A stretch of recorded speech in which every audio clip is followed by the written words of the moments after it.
நம்முடைய இரட்சகராகிய இயேசுவின் நாமத்தில் உங்கள் யாவருக்கும் என் அன்பின் வாழ்த்துக்கள். பரிசுத்த ஆவியும் இரட்சிப்பும். தீத்து 3ஆம் அதிகாரம் 5வது வசனம். நாம் செய்த நீதியின் கிரியைகளின் நிமித்தம் அவர் நம்மை இரட்சியாமல் தமது இரக்கத்தின்படியே மறு ஜென்ம முழுக்கினாலும் பரிசுத்த ஆவியினுடைய புதிதாக்குதலினாலும் நம்மை இரட்சித்தார். தண்ணீரால் கழுவப்படும் எந்த பொருளும் சுத்தமாவதுண்டு. நாம் சாப்பிட்ட தட்டுதான் அதை சுத்தம் செய்யாமல் அடுத்த வேளை அதில் உணவு உண்பதில்லை. நம் வீட்டை சுத்தமாக வைத்திருக்க விரும்புகின்றோம். அது சுலபமான காரியம் அல்ல. தினமும் அதற்கென்று நேரம் ஒதுக்குகின்றோம். எங்க வீடு எப்பவும் அழுக்காகாது என்று ஒருவராலும் சொல்ல முடியாது. எப்பவும் சுத்தமாக வைத்துக்கொள்ள முயற்சி செய்து கொண்டிருக்கிறோம் என்று வேணால் சொல்லலாம்.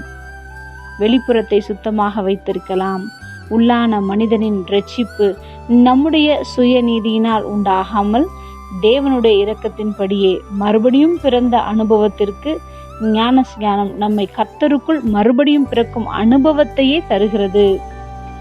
மாமிச அழுக்கை நீக்குதலாயிராமல் தேவனை பற்றும் நல் மனசாட்சியின் உடன்படிக்கையா இருக்கிறது. ஆவியானவர் தாமே நம்முடைய நினைவு, உணர்வு, செயல்பாடுகளில் தேவனை நேசிக்கவும் அவருக்கு கீழ்ப்படியும்படி நித்தமும் நம்மை வழி நடத்துகிறார்.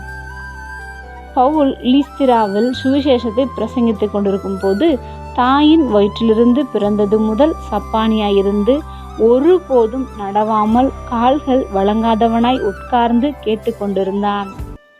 அவனை பவுல் உற்று பார்த்து இரட்சிப்புக்கு ஏற்ற விசுவாசம் அவனுக்கு உண்டென்று கண்டு எழுந்து காலூன்றி நில் என்று பவுல் சொன்னவுடன் உடனே அவன் குதித்து எழுந்து நடந்தான். ஒருவேளை இன்று நம்முடைய வாழ்க்கையிலும் நாம் முடிந்து போன பழைய வாழ்க்கையின் நினைவுகளை நாம் தூக்கி எறிந்துவிட்டு ஆவியானவர் தரும் பலத்தினால் நாம் புதிதாய் பிறந்தவர்களைப் போல கர்த்தர் நம்மை இரட்சித்திருக்கிறார் என்று சொல்லி கால் ஊன்றி நிற்போம். ஜெபம். அன்பின் பரம தகப்பனே, எப்பொழுதும் எங்களோடு கூட இருக்கிறவரே, நீர் எங்களை உம்முடைய பரிசுத்த ஆவியினால் புதிதாக்கினமைக்காக நன்றி செலுத்துகிறோம். இயேசுவின் நாமத்தில் பிதாவே, ஆமென்.